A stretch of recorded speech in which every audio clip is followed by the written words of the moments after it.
Alright, welcome back everyone. Perhaps one of you guys out there can guide me through this installation of Linux Mint.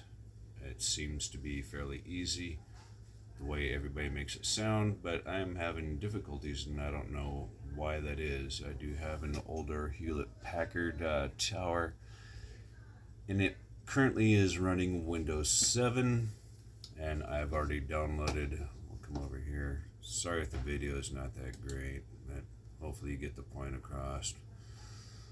Hopefully I get the point across, whatever. But anyway, so we'll go into computer.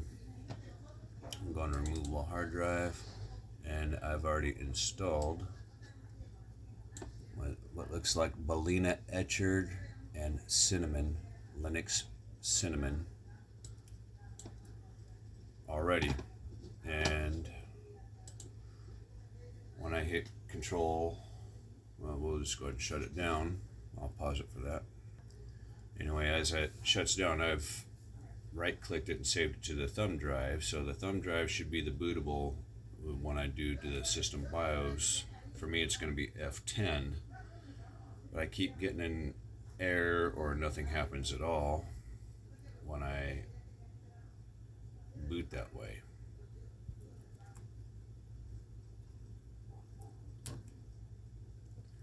And I don't know how well that's discernible, but it is doing a full boot versus a partial boot. I was under the understanding that might help out. I'll pause it for now. So let's see, can we change that so it brings it down? Probably not. Let's AB up a little bit.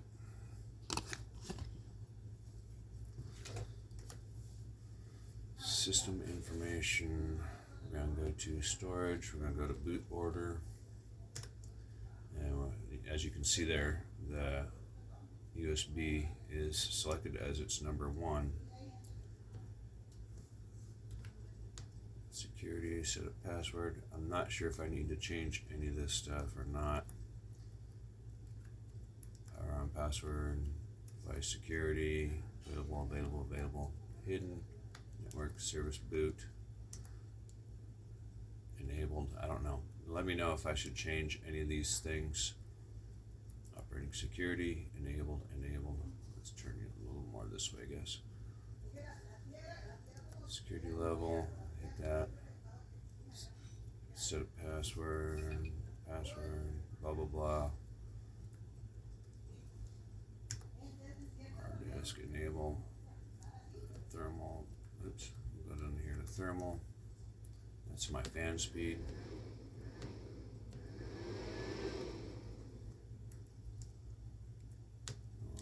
Power options. I'm not seeing anything that I don't want to sit here. BIOS on. Onboard devices. Now, I have no idea what the hell that means. Maybe that's important. I don't know. And I'm scared to change it. So, PCI devices, I have no idea what that is either. Plus options, don't know. One of them, VGA palette snooping. I don't know why I need that, but yeah, I don't know. But let's go to save and exit. But anyway, if one of you guys could create a step-by-step from absolutely beginning to end and let me know, I'll come and find your video if you can't provide a link for whatever reason. Sometimes YouTube will hide it from other viewers, or it'll delete your information. So what you do is you leave my page and then come back with your link, then select edit and post your link. That will usually do it. So now we gotta wait for the boot process again as it's counting here, and we got this information here. We'll just let it sit. I had also wiped clean a dedicated hard drive. May not be that discernible in there, but there's a dedicated hard drive set up just for that. It's been wiped clean, so it's almost free, except I also installed Linux on there too, or attempted to, and that didn't help out at all. And my original hard drive is back there in the corner. optical drive up top.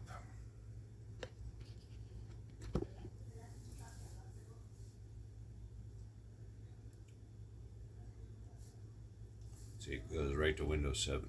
Am I missing something? Can somebody please explain what the hell I'm missing?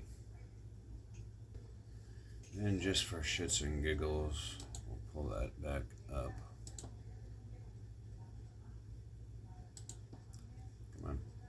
I don't want you.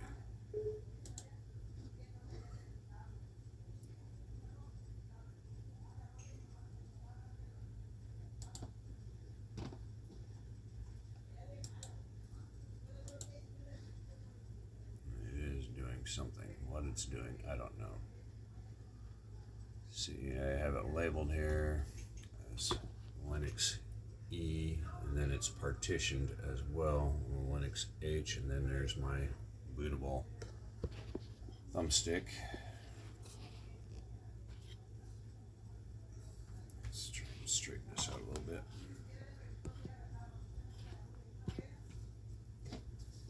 And I get this weird error message. The procedure entry point when HTTP socket complete upgrade cannot be located in the dynamic link library. Whatever. Well, whatever that means. I don't know. Maybe when you guys know. Maybe that's a problem. Whatever this is. And we'll go here.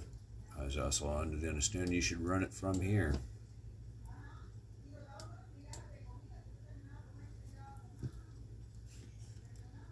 Come on, slow ass. Open Ballerina Etcher. Should I do the Etcher? Now I've tried it just the Etcher all by itself, and nothing's run as administrator.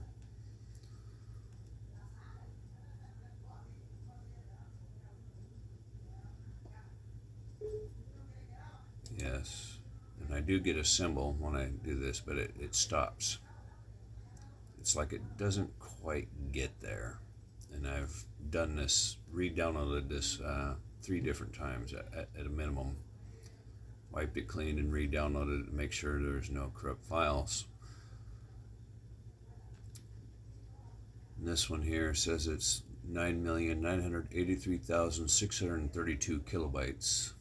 This Cinnamon Mint version 22.2.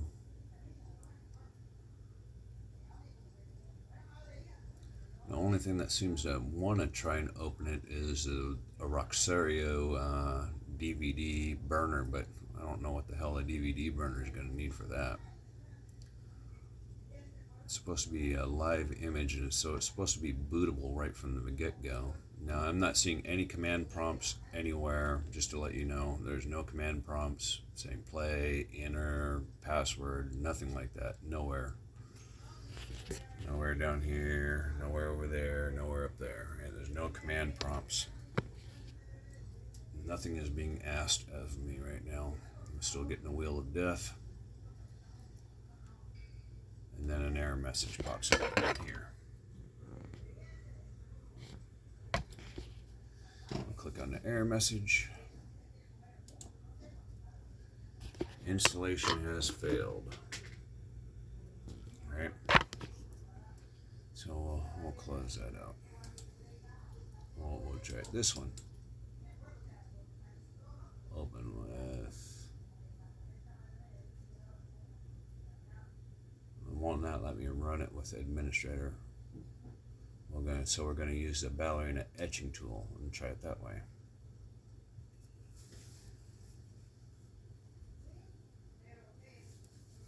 Probably enunciating that wrong.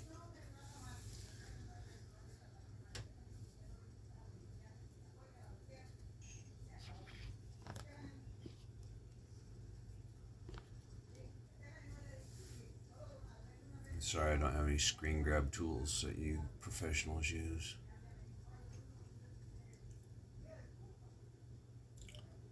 Last night when I attempted to shut down my computer after doing something similar, it wouldn't shut down. It stayed in a shutdown procedure well over 15 minutes. Windows is shutting down and nothing. absolutely nothing happened. It wouldn't let me hit Control Alt Delete, wouldn't let me do anything, so I just unplugged it and plugged it back in.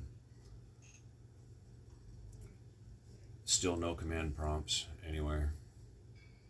And then the error message pops back up. Same error message. So if one of you guys could be so, or gals could be so helpful as to provide a step-by-step, because I'm obviously missing something, and that would be a helpful ideal, and I'm not sure if this will be valid information or not for you. I'm not sure if that helps out at all.